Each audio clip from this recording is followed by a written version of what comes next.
Hey, it's Tony Wiggins with Locked On Jaguars here on a Wednesday. I want to talk about where the Jags are right now and how do you feel about what they need to do for the rest of the season. I think winning is important. I think you have to eventually, at some point, get to 5, 6, 7 wins before you can start feeling optimistic. But then you hurt your draft status. Let's talk about it, man, on a Wednesday edition of Locked On Jaguars.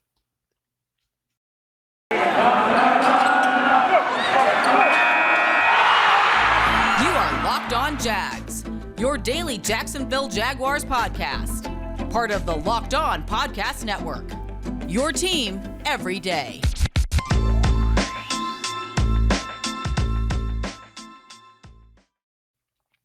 What's going on, man? We thank you for joining us here on Locked On Jaguars and making us your first listen here because it's your team every day, and we are free on all platforms.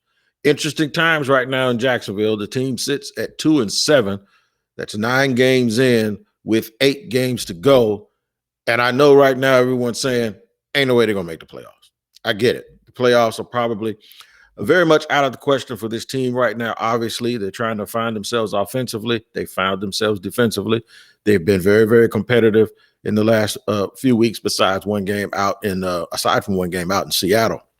However, it's around that time of year where folks are sort of looking ahead, but it's in a different way. In the past, just to set this up, in the past, what has happened is teams have the Jaguars and their fans, at this point, they already knew it was over. However, they wondered, was there going to be a coaching change? Who are we going to get a quarterback? All of those things, some of that you don't have to worry about anymore. Trevor Lawrence is here, so you're now looking at the offseason a little bit differently, even if you're peeking at it, but you're looking at it a little bit different because now that you have your quarterback, you actually want to see some development. At this point in the past, because there was no quarterback, they knew, nope, we don't want to see any progress. We don't want to see any development at this stage because guess what? We know we don't have the leader at quarterback, and it's going to be harder and harder to get him if you keep actually showing life and showing a little bit of improvement because that's what happened in the past with Blake Bortles and some other quarterbacks that they've had. They were good enough to make you think we don't need anybody else. Well, technically, they probably weren't good enough, but that's what people were doing anyway because they were looking at the fact that, well, we were competitive. We had a good year in 2017. We're hanging in there with 6 games. This guy has these stats, making excuses for what was the inevitable. And what that is the team just was not good enough to compete long term. So the way most folks are looking at it now is that I've talked to is they want to actually see this team take another step on the field. More people would rather this team finish 6-11 or 7-10 than they would want the team to finish at this point 3-14. And both of those things are possible, by the way. There's some winnable games on the schedule for the Jaguars, I believe, looking ahead at. Of course, they play the Texans again. They just played the Colts tough as beans the other day, and then they got them the last game of the year, and it's in Jacksonville. That doesn't look like a game where they're significantly overmatched. They have the Titans again. Those are the 3 divisional games. But they also have games against the Jets and the Falcons that at this point do pretty much seem like they're winnable games. And they play San Francisco this Sunday, depending on what 49ers team shows up. So I expect or suspect that the Jaguars, a realistic look at the rest of their schedule with 8 games left, I suspect 3-5 is reasonable that they could probably, and I would say 3-5 is a very reasonable. And maybe even if they surprise some people, they can split them and go 4-4 and end the season 6-11. If they have even more fortune than that, they could end the season 7-10. And one of the records that I had them finishing, I said it was either somewhere between 7-10 or 9-8. That's where I thought that they'd go. And they didn't get there the way I thought. I'm not going to lie to you. I thought that they'd be more proficient or more efficient offensively, and they'd struggle defensively and then try to figure it out. And they'd win some games by scoring a lot of points, and they'd lose some games that they scored a lot of points. But that did not happen. And for a plethora of reasons. And it's those reasons. That's why I'm wondering, what are the fans thinking? Because you don't tank for a non-quarterback. I don't think you tank for anybody, but you don't wish for your team to not be successful.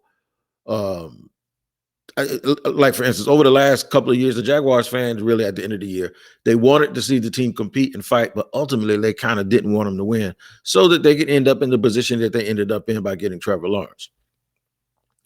I think once you get Trevor Lawrence and once you get these players, it is incumbent of you to win every single thing you can, even when you know you're not going to make the playoffs.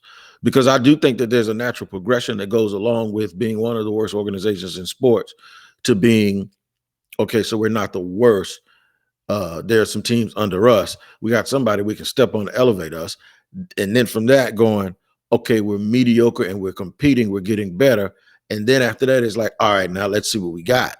So just from a perspective of their record, I would like to see them get to 6 or 7 wins, because that would tangibly show, in the standings and in the statistics, that would actually show progress. So they could play all the rest of these games and be super, super competitive and lose every single one of them, right? And end up 2-15. And really, they were only 1 or 2 plays away from being the 7-9 that I talked about. And this will be viewed and looked at totally different. On one hand, you could say, well, even though they lost those games, they weren't far off, so they're not that bad, and they're going to get higher draft choices.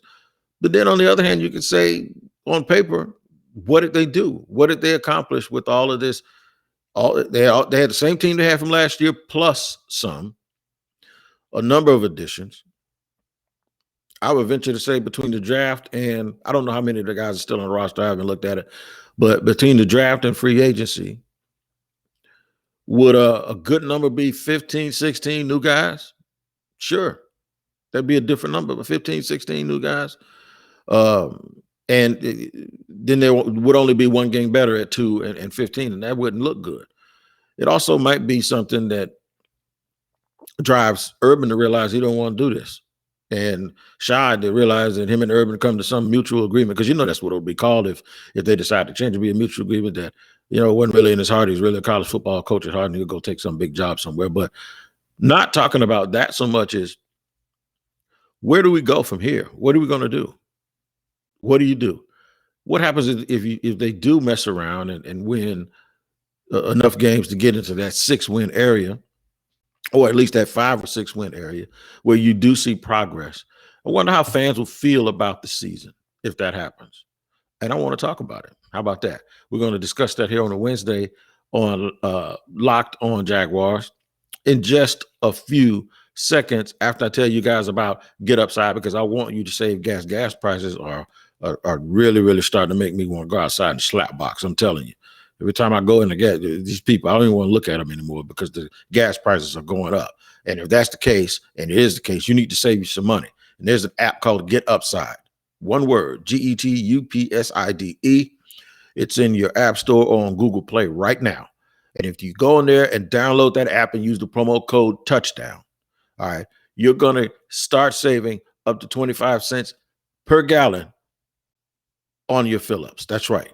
And with the promo code touchdown, you're going to get a bonus 25 cents per gallon on your first fill-up. So that's up to 50 cents cash back per gallon on your gasoline. And I know you all could use the money. Now, it's going to sit in your account until you're ready for it to come back to you.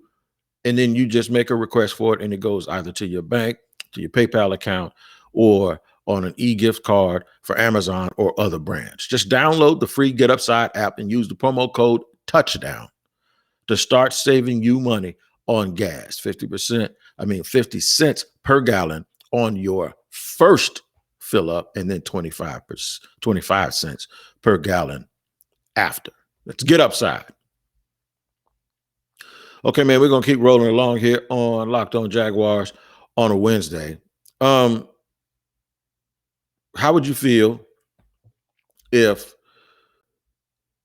because some people think losing is losing, and what we're talking about is the Jacksonville Jaguars, the prospects of this year, looking at this part of the season where they're 2-7 and looking at it differently than we've accustomed to people around here looking at 2-7. 2-7 meant, yep, let's just start thinking the next year, or who's going to be the quarterbacks, who's in the draft, find the guys that are in the draft. Nah, that's not what they're doing now. Trevor Lawrence is the quarterback. He's going to be the quarterback for a long time, and everyone knows that what it is. I think one of the things that people are wondering about, though, is the offensive staff is going to still be here, under the assumption that Urban Meyer's still here.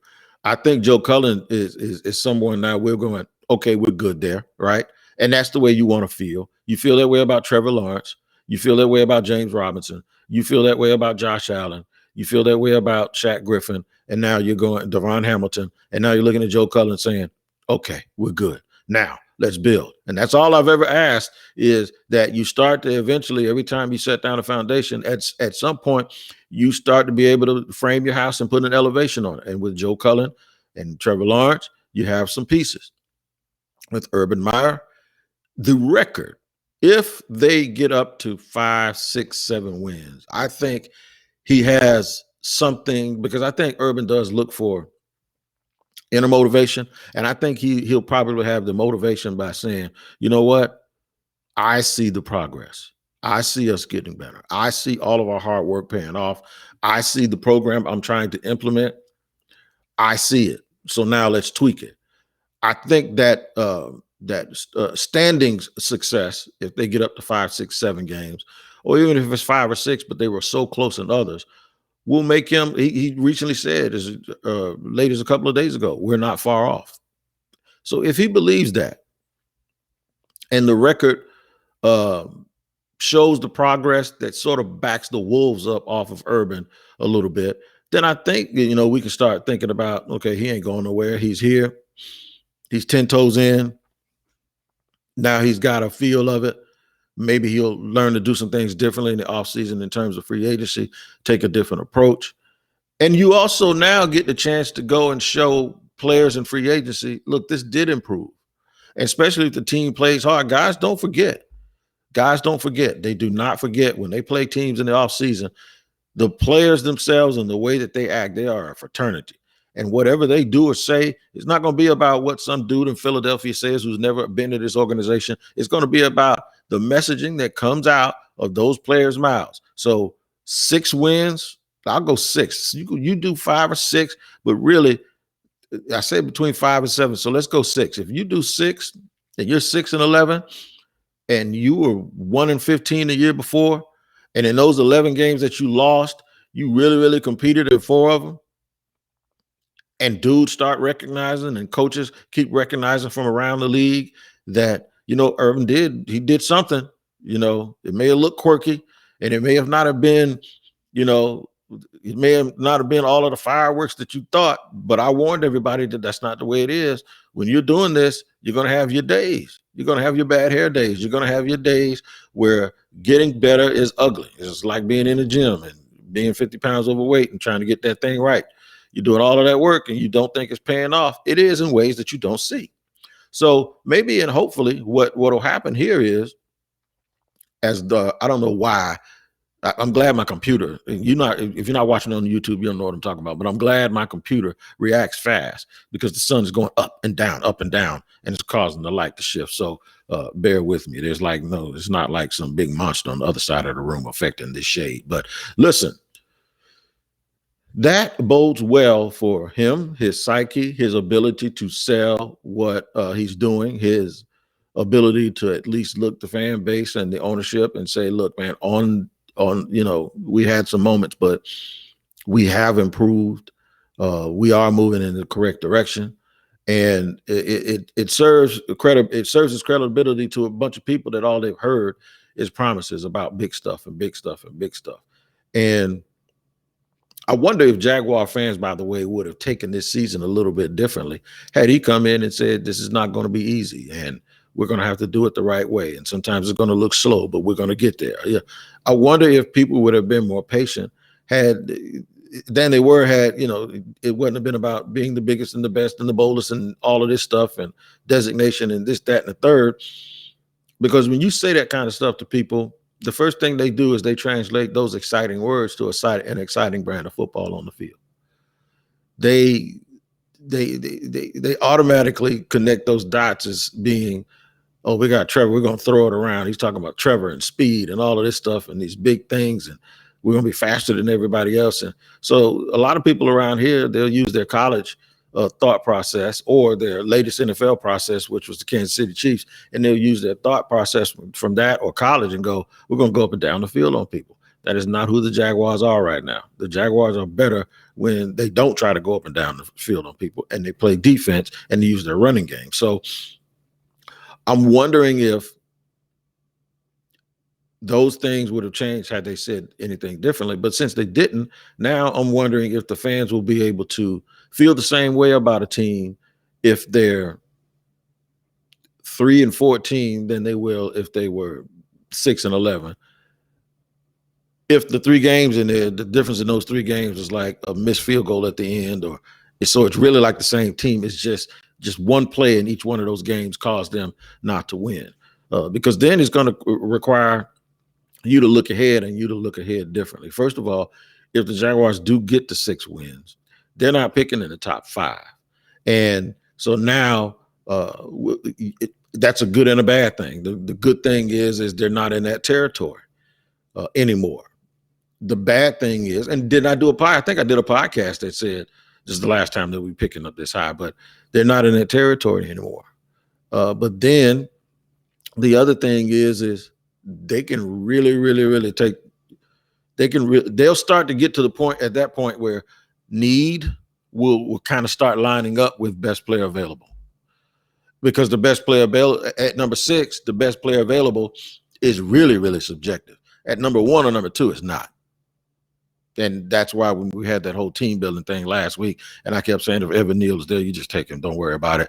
And you now get out of that territory where just take the dude and don't worry about it. Now you get into a territory where you may have 5 guys that you have in that area that subjectively all of you guys think are pretty close when you're picking at number 6 or something like that. So that's an area where you really can look at need and be comfortable with the guy that you're taking because the other guys at those other positions might not be that much better than him. So sometimes that's a safe place to be. But then if you're also there, that would mean that you're no longer in that area where you're just terrible. I saw somebody mention them the other day as if they're just terrible, as if they didn't even win the 2 of their last 3 games. They mentioned them with the Texans and the Lions and keep saying about how could you lose to the Jaguars. So it won't change. They won 2 or 3 and they played better, but most of those people don't even watch the games anyway. However, if you're in that range where you're not picking in the top 5, then all of a sudden on draft night, people will realize all of that talk that people had about the Jacksonville Jaguars didn't match. They're no longer in the top 3, in the top 4. They're number 6 or number 7.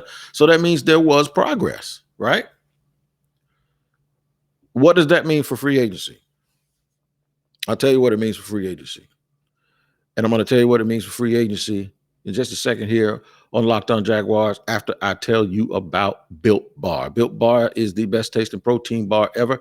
And if you haven't tried a Built Bar by now, you're really missing out.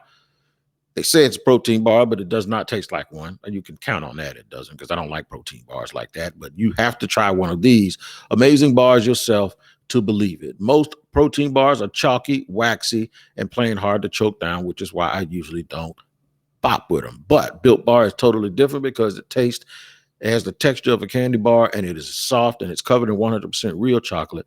And when you bite into it, you know you're eating something different. And it's more of an experience than one you'll enjoy. In fact, you'll swear you're eating a candy bar. Built Bars are low carb, low calorie, low fat, low sugar, and high in protein. So all the healthy benefits on top of just being purely delicious with so many flavors. I really love the salted caramel, but you can try whatever type you want, because this month Built Bar is coming out with the new limited time flavors every 3 to 4 days. So check their website often, and you don't want to miss out. The website is built.com. If you go in there and use the promo code LOCK15, you'll get 15% off your next order. Check them out on Twitter at @bar_built for all the daily information that they have coming out about this great product. And make sure you go to built.com and use the promo code LOCK15 to get your 15% off. BetOnline.ag. That's right. BetOnline is the truth, man. They're back better than ever. I missed my parlay the other day because the Bucks went to the nation's capital and forgot how to play football. But it's all cool because I'll get another shot this week because BetOnline remains your number one spot for all the basketball and football action this season. Head to the new updated desktop or mobile website to sign up today and receive your 50% bonus. When you get the promo code Locked On, you'll get a welcome bonus, 50% of your first deposit just using the promo code Locked On. From basketball to football to casino games to boxing to UFC, don't wait to take advantage of all the amazing offers available for the 2021-22 season. BetOnline is the fastest and easiest way to bet all of your favorite sports. Get your pockets right, man. BetOnline is where the game starts. All right, we're going to third and final segment here on Locked On Jaguars on a Wednesday, where we're discussing just this new place that the Jaguars are, sort of a new place, a new state of mind, even though they're in the same place with a 2-7 record. They're right at the bottom of the power polls. They're one of the last 2 or 3 or 4 teams on everyone's power poll, including the one on Locked On podcast and Locked On NFL. By the way, check that out on Wednesday also, because yours truly hosts that along with James Rapine. Where are they? The record is the same, but I think everyone's state of mind is different because there's no need to go wondering and chasing the quarterback because, you can't know when you're going to start getting better until you get a quarterback. The Jaguars have a quarterback that they can depend on, and that's going to grow and is going to end up probably being one of the top 7 or 8 quarterbacks once he hits his stride. I'm still confident in that. So therefore, your mindset is a little bit different now this year than it was last year, because last year everyone was talking about tanking for something.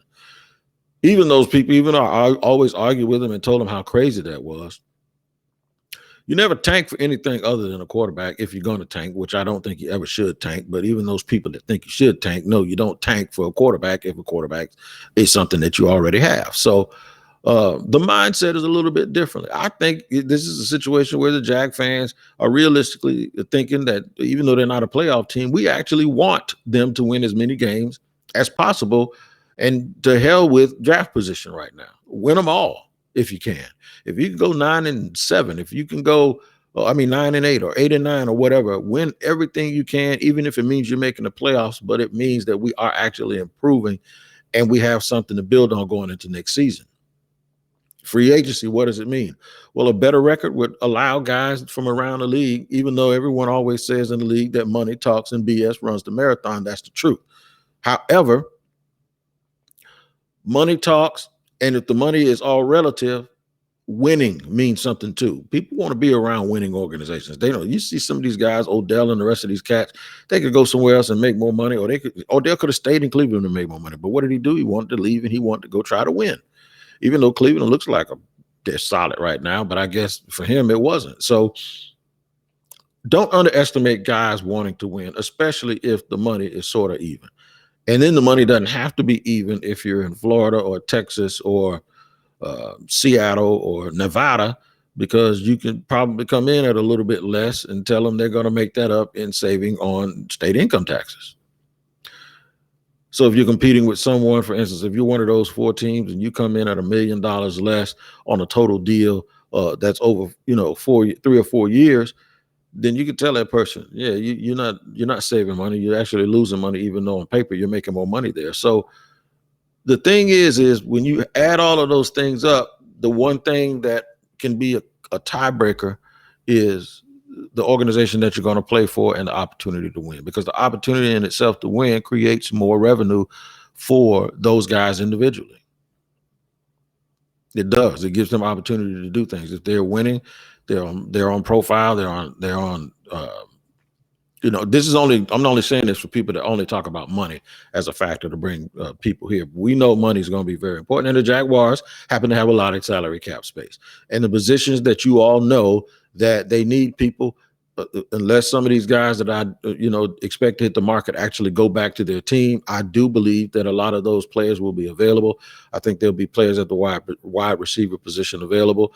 I think there'll be players along the edge that'll be available if you want to fortify that. I do believe that there will definitely be people available on the offensive line, whether it's through the draft or free agency, that could help. And it seems like the only place the Jaguars are desperate for something is potentially some more help in the defensive back. But the number one goal right now is to get some weapons and wide receivers and tight ends and people that can not only just be okay, but be great. I think they also need to fortify the offensive line a little bit. I wouldn't push it if it's just a swap of guys. I wouldn't swap Cam Robinson out and let him get away if I don't think I can get somebody better. Like maybe Teron Armstead, if he's not too old. New Orleans will have a hard time keeping Teron Armstead. He's a multiple Pro Bowler, All-Pro type player, and you wonder if we're now basing the league on 2 and 3 year stuff. Would it be better to go get him than it would be to keep Cam, and then maybe address the right tackle spot? Or see where Walker Little's development is. And then you have to get some more bodies on that offensive line and hope what that does is take a good unit and elevate it, or take a very solid unit and elevate them to good or great. I do believe that. But they're going to have the ability to at least go out and address those positions. If they do fall into that picking six category, then you have your choice. You can go Chris Olave, Garrett Wilson, depending on what you already have done in free agency. You're gonna have a choice to do a whole lot of things. If you still wanted to draft or address the tackle position, if you don't, you go with Evan Neal, and you decided you didn't want to tag Cam Robinson. Charles Cross from Mississippi State is a projected top 10 pick at left tackle. You're going to get him on a rookie contract. He's going to cost less than Cam Robinson will. It's going to cost exponentially less than Teron Armstead will. So there are a number of ways that you can save money, transfer money, move money around, and address other positions. You can trade back into the first round if a guy like Garrett Wilson's hanging around and you don't think he can be there in round 2. So what if you end up with Charles Cross and Garrett Wilson, and then let's just say in free agency, you touched it up a little bit with Cortland Sutton or Michael Gallup. You actually do start addressing your team, and then you say, okay, we need to make sure we shore up this free safety position, and we'll take Jesse Bates from Cincinnati. Now you start to look at it and say, even if Andre Cisco does develop, now we just got another player when we play our big nickel the way that they played it this year when they put Rudy Ford into the game. So now instead of that, you put Andre Cisco into the game and you got Jesse Bates in the game. So just get as many good players as you can, and eventually what will happen with this organization, it'll start elevating. So don't let them win as many games this year, which was the point of this show. Win as many games this year, because it's inevitable that you have to get to this point before you make the next step. And then you'll notice that if you look at the draft boards and the free agency board, doesn't matter what your record is. You don't have to go into free agency worrying about the order of that. So they're going to be able to address that regardless. And actually winning more games helps them address the free agents, because it gives people belief. Okay, you can offer us money, but it also looks like you're going to be okay. So we're going to be able to come there, as opposed to you offering us the most money and it's a dumpster fire. So that's why winning those games does help, and at least playing competitively down the stretch does help. The draft is different. You're going to move away from the front, but then you won't really be beholden to all that stuff I be talking about when I say if you got a guy that's just sitting there that's just that good, it gets more and more subjective as you move away from that top pick or those top 2 or 3 picks. So now you're probably in a land where you could really reach and take the need guy at the need position and still not surpass or pass up guys that are for sure more talented than him. You got it? So now that's when you start cooking with grease, because the thing you want to do is you want to win games. You win games, good things will happen for you. I ain't never believed in that tanking stuff in the first place. What I do believe in is in the Peacock and Williamson podcast and making them your first listen after you make us your second listen, rather, after you make us your first listen here on Locked On Jaguars. Because the Peacock and Williamson podcast is It's really the flagship podcast of the Locked On Podcast Network, especially on the football side, because Brian Peacock is an NFL analyst and Matt Williamson is an NFL scout, and they really bring it to you like nobody else. So make sure you find, like, and subscribe to the Peacock and Williamson podcast. It's me, man, Tony Wiggins with Locked On Jaguars. I'll be back tomorrow, hopefully with a crossover edition with Brian Peacock or my man, Big Croc from Locked On 49ers. And then we'll have another edition for you on Friday, as we always do, on YouTube and on every other platform, free, not charging anybody. Until then, you guys take care of each other, and we'll see you next time.